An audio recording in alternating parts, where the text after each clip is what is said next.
బీజేపీలోకి చెంపై సోరెన్. జయలలితలాగా జయలలిత జైలుకు పోతే పన్నీర్ సెల్వం ముఖ్యమంత్రి స్థానంలో కూర్చొని జయలలిత రాగానే సాష్టాంగ నమస్కారం చేసి కాళ్ళు మొక్కి మళ్ళీ ముఖ్యమంత్రి పదవి ఇచ్చేది. మళ్ళీ జయలలిత జైలుకు పోతే మళ్ళీ పన్నీర్ సెల్వం ముఖ్యమంత్రి అయ్యేది. మళ్ళీ ఆమె బయటికి రాగానే మళ్ళీ ఆయన సాష్టాంగ నమస్కారం చేసి జయలలితకు ముఖ్యమంత్రి పదవి ఇచ్చిండు. అట్లా కానీ జార్ఖండ్లో వాళ్ళ సొంత కుటుంబము హేమంత్ సోరెన్కి సంబంధించినటువంటి సొంత కుటుంబ సభ్యుడు చెంపై సోరెను. హేమంత్ సోరెన్ జైలుకు పోయిన తర్వాత అరవింద్ కేజ్రీవాల్ ఎందుకు భయపడుతున్నట్టు ఇందుకే ఆయన ముఖ్యమంత్రి పదవి తీసేసి ఎవరికైనా ఇస్తే మళ్ళా ముఖ్యమంత్రి పదవి రాదు, పార్టీలో తన స్థానం పోతుంది, పార్టీ తన చేతిలో నుంచి పక్క పోతుందని భయపడే గబ్బిలంలాగా వేలాడుతున్నాడు కేజ్రీవాల్. మళ్ళా ఏదో అంటారు చూసిరా, ఊరంతా శకునం చెప్పిన బల్లి కుర్తిలబడి చచ్చిపోయినట్టుగా కేజ్రీవాల్ కూడా అంతే. దేశమంతా నీతి సూత్రాలు చెప్తాడు.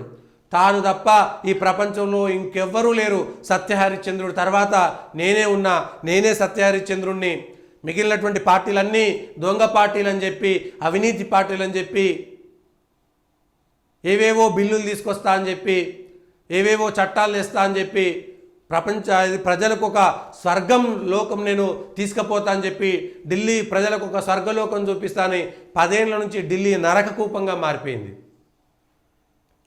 జైలుకు పోయి దొంగ సారా కేసులో జైలుకు పోయినటువంటి అరవింద్ కేజ్రీవాల్ ముఖ్యమంత్రి పదవికి రాజీనామా చేయాలంటే భయపడుతున్నాడు. తన పదవి ఎక్కడ పోతుందో, తన స్థానం ఎక్కడ పోతుందో. మళ్ళా వీళ్ళందరూ ఒక్కసారి ముఖ్యమంత్రి పదవికి ఆయన గతంలో ఏది ముఖ్యమంత్రి కాకముందు విమర్శ, పదవి అనేటువంటిది చాలా డేంజరు, దాంట్లో కూర్చుంటే వదిలిపెట్టాలనుకోరు, ఈ కాంగ్రెస్ వాళ్ళంతా ఇంతే పదవి కోసం వేలాడబడుతుంటారని వాళ్ళని విమర్శించిండు. మళ్ళీ అదే కాంగ్రెస్తో పొత్తు కలిపిండు. అదే జైలుకు పోయిన తర్వాత కాంగ్రెస్ వాళ్ళ లెక్కనే సేమ్ ఆయన కూడా పదవిని పట్టుకొని గబ్బిలంలాగా వేలాడుతూ ఢిల్లీ ప్రజల్ని అనాథాలు చేసినటువంటి ముఖ్యమంత్రి కేజ్రీవాల్. హేమంత్ సోరెన్ కొంత నయం, పాపం ఆయన జైలుకు పోయిన తర్వాత ఆయన రాజీనామా చేశారు, వాళ్ళ బాబాయ్కి ముఖ్యమంత్రి పదవి ఇచ్చాడు. ఇచ్చిన తర్వాత జైలు నుంచి రాగానే ముఖ్యమంత్రి పదవి నాకే కావాలన్నాడు. వెంటనే ఈయన ముఖ్యమంత్రి పదవి అనుభవించేట కోపం రాదా, బాధ అనిపించదా? అప్పటిదాకా ఆ పదవి మీద ఆశ లేకపోయిండొచ్చు, కానీ ఒక్కసారి ముఖ్యమంత్రి పదవి మీద కూర్చున్న తర్వాత రాగానే జైలు నుంచి వచ్చిన తెల్లారే నువ్వు ఎంబడే ముఖ్యమంత్రి కావాల్సిన అవసరం ఉంది.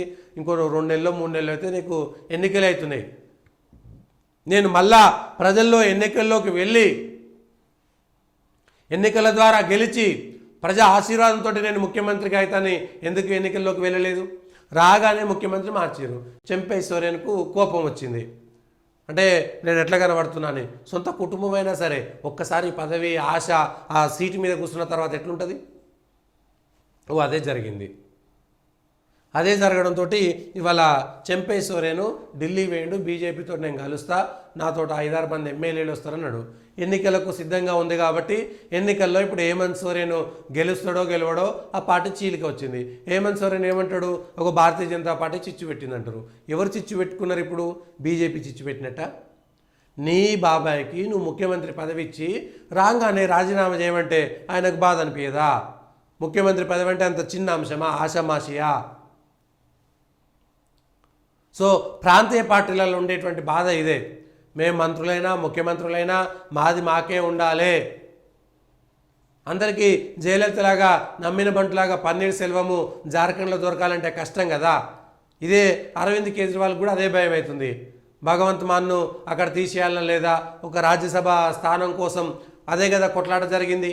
అమ్మాయి రాజ్యసభ మీద జరిగినటువంటి రాజ్యసభ సభ్యురాల మీద జరిగినటువంటి దాడి, ముఖ్యమంత్రి కేజ్రీవాల్ పిఏ జరిపినటువంటి దాడి అదే కదా కారణం. కేజ్రీవాల్ జైలు పోయిన వెంటనే జరిగినటువంటి తతంగం అంతా ఇదే కదా. సో అందుకనే అందరికీ హేమంత్ సోరెన్ పన్నీర్ సెల్వం లాంటి వ్యక్తులు దొరకకపోవచ్చు, పన్నీర్ సెల్వం లాంటి పరిస్థితి ఉండకపోవచ్చు. సో అంత ఈజీ కాదు, పన్నీర్ సెల్వం దొరికినంత ఈజీ జార్ఖండ్లోనో ఇంకొకటో.